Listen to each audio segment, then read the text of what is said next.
Hello. Mic check 1 2 3.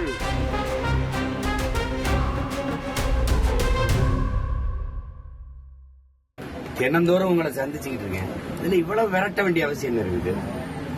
இந்த அரசு இது மாதிரி வேற எதுலயாவது நடவடிக்கை எடுத்திருக்குதான்னு நீங்க பாருங்க. எவ்வளவு கேவலமான ஒரு ஆட்சி அதிகாரத்தை நடத்திக்கிட்டு எந்த சிக்கல்லையாவது பிரச்சனையாவது இப்படி பண்ணிருக்கா? வரேன்னு சொல்லிட்டேன். என் வீட்டுல என் மனைவி என் பிள்ளைகள்லாம் இருக்காங்க. அவ்வளவு பேர் வேலை செய்யுது. நான் இந்த கிருஷ்ணகிரி தான் இருக்கிறாங்கன்னு இங்க பாதுகாப்பு காவலருக்கு தெரியும், அங்க இருக்கிறவங்க தெரியும். என் வீட்டுல என் ஓட்டுற இவ்வளவு பெரிய வேலை செய்யறவன் இல்ல உங்களை மாதிரி பயந்து ஓடி ஓடிக்கிற கோழைகளா? இல்ல நான் வருவேன்னு சொன்னேன். அப்புறம் ஏன் இந்த வேலையை செய்றீங்க நீங்க? இதனால நான் அசிங்கப்பட்டு நினைக்கிறீங்களா? இல்ல நீங்க அசிங்கப்படுவீங்களா? நாளைக்கு இல்ல நாளை மறுநாள் வருவீங்க. நாளைக்கே வந்தாலும் வர முடியாது. என்ன பண்ணுவீங்க? என்ன பண்ணுவேன்? நீ திருப்பி வைப்ப. நீ அதையே தான் பேசுவேன். நீ சம்பந்தப்பட்ட அந்த பொம்பளை கூட்டிட்டு வந்து அங்க உட்காரவி என்னை உட்கார விசாரி.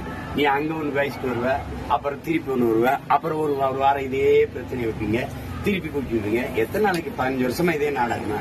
இது என்ன நடக்குதுன்னு பாக்கதான் போற. நீங்களும் பாக்கதான். நாளைக்கு காலையில் விசாரணைக்கு நாளைக்கு தருமபுரியில கலந்தாயிடும். அந்த வளசர மக்கள் காவல் நிலையம் அங்கதானே இருக்கும். நான் இங்கதானே இருப்பேன். என்ன அவசரம் சொல்லு. அவசரம் நீ வந்தது வர முடியாது. என்ன ஒண்ணு விஜயலட்சுமியை வந்து திமுக கூட்டிட்டு வந்திருக்காங்க என் மேல வழக்கு கொடுக்கறதுக்கு அப்படின்னு சீமான் சொல்லியிருக்காரோ? சீமான் அவர்களே, முதல்ல சொன்னீங்க எனக்கு விஜயலட்சுமி யாருன்னே தெரியாது அப்படின்னு சொன்னீங்க. அவங்கள காங்கிரஸ்காரங்க கூட்டிட்டு வந்திருக்காங்க அப்படின்னு சொன்னீங்க. அடுத்ததான் நான் வந்து வழக்கு உங்க மேல கொடுத்த போது அவங்கள வந்து பாரதிய ஜனதா கேட்டிருக்காங்க அப்படின்னு சொன்னீங்க. இப்போ மதுரசலம் வச்சு நீங்க வந்து 2023 ஒரு பேச்சுவார்த்தைக்கு என்கிட்ட வந்தீங்க இல்லையா? அதில் வந்து நான் 50,000 ரூபாய் மாதம் கொடுத்துட்றேன், என்னை பற்றி எங்கேயும் பேசாத அப்படின்னு சொல்லிட்டு மாதம் 50,000 ரூபாய்லாம் போட்டிங்க. எங்கிட்ட வீடியோஸ் எல்லாம் வாங்கினீங்க. அப்புறம் மதுரை செல்வம் உங்கள் வீட்டுக்காரர்கிட்ட பேசுறதுக்கு யார்கிட்டக்கா கேட்கணும் அப்படின்ற வாக்குமூலம்லாம் கொடுத்தான். அப்புறம் உங்கள் பொண்ணான வாயிலேருந்து தானே பொண்டாட்டி பொண்டாட்டி பொண்டாட்டி பொண்டாட்டி அப்படின்னு நீங்கள் வீடியோலலாம் பண்ணீங்க. அந்த வீடியோஸ் எல்லாம் வந்து காவல்துறைக்கிட்ட கொடுத்து காவல்துறை எடுத்துகிட்டு போய் அதை அப்படியே நீதிமன்றத்தில் கொடுத்து அதையெல்லாம் பார்த்து தான் அவங்க விஜயலட்சுமி அவங்களோட முதல் மனைவியா அப்படின்னு கேட்டிருக்காங்க. இப்போது திமுக ஒன்றும் அவங்கள வந்து போன வருஷம் விஜயலட்சுமிக்கு 50,000 ரூபாய் கொடுத்து இந்த மாதிரி கேவலப்பூச்சி வேலைலாம் பண்ணு அப்படின்னு சொல்லலை. ஸோ ஏன் அவங்கள சும்மா வீணா வம்பு கிழக்கிறீங்க? அப்போ இன்னொரு விஷயம் சொன்னீங்களாம், அந்த பொம்பளை கொஞ்சம் நேரில் வர சொல்லுங்க, நான் உட்காந்து பேசுகிறேன் அப்படின்னு. நான் காத்துட்டு இருக்க சீமான் அவர்களே, கொஞ்சம் காவல்துறை கிட்ட சொல்லுங்க, உடனே அதுக்கு அரேஞ்ச் பண்ணிடுவாங்க. ஏமாத்தாதீங்க சீமான் அவர்களே, என்னோட பாவத்தை கட்டிக்காதீங்க. 2 நாளைக்கு முன்னாடி கூட சமாதான பேச்சுவார்த்தைக்கு நீங்கள் ஆட்களை அமுச்சுட்டு இன்னைக்கு அப்படியே ப்ரெஸ் கிட்ட வந்து அந்த பொம்பளை அவள் அப்படி இப்படி அப்படின்னு இன்னைக்கு கூட துரோகம் பண்ணுறீங்களா? அதான் நான் சொல்லிகிட்டே இருக்கிறேனே, என்னோட பாவம் உங்களை சும்மாவே விடாது.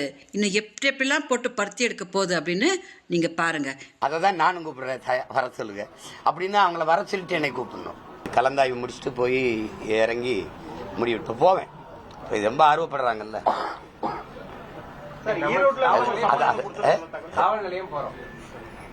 ஆமா, அவங்க என்னை அவ்வளவு மதிப்பில்லை. அந்த அந்த அந்த பொம்பளை கொடுத்த மரியாதை நமக்கு இல்லை நாட்டில். ஏன்னா இது தேடி போய் வீட்டில் போய் அம்மா தாயே அப்படின்னு கேட்பாங்க. நம்ம அப்படி இல்லை, அப்படி இல்லை. அதனால நம்மளை காவல் நிலையத்துக்கு வர சொல்லி தான் விசாரிப்பாங்க. போவேன். போய் எப்படி நான் போய் இறங்க எப்படி 6 மணி போல போவேன், உறுதியாக போவேன். இப்போ நீங்கள் எது கதவுல ஓட்டிகிட்டு போகிறீங்க? வீட்டில் நிறைய பேர் இருக்காங்க, என் மனைவி இருக்காங்க, அவங்ககிட்ட கூப்பிட்டு கொடுத்துருக்கல. ஏன்னா அழைப்பானை வாங்கும்போது கையெழுத்துடணும். நீங்கள் ஓட்டிகிட்டு போனால் நான் கையெழுத்து இடலை.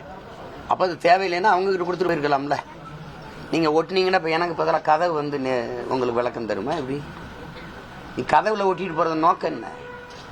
நான் எல்லாம் தலைமறைவாயிட்டேனா? வேற எங்கேயும் என்னை தொடர்பு கொள்ள முடியாத தூரத்துக்கு போயிட்டேனா? எப்படி? சரி தம்பி தான் கிளிங்க தம்பி, இல்ல போலீஸ் போனோம், போலீஸ் போயிட்டாங்க அப்படின்னு சொன்னாரு. அதனால நான் கிளிக்க சொன்னேன். நான் தான் கிளிக்க சொன்னேன் அவரை. நான் படிக்கிறதுக்காக கிளிக்க சொன்னேன். அவர் கிழிச்சு என்கிட்ட கொண்டு வந்து கொடுத்தாரு.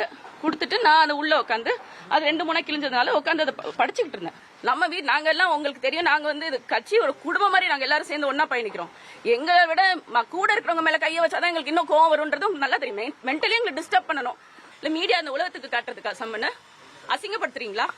எங்க அவர் மக்களுக்காக நேர்மையா, நான் வந்து அழுத்தி சொல்றேன், நேர்மையான ஒரு தலைவர், எதுக்கும் அஞ்சாத ஒரு தலைவர் அவரு.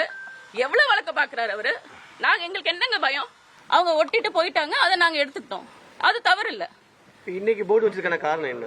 நிறைய வந்துகிட்டே இருக்கு தம்பி, வந்துட்டே இருக்கு.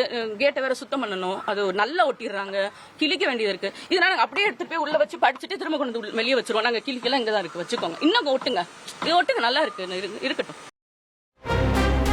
Hello mike check 1 2 3.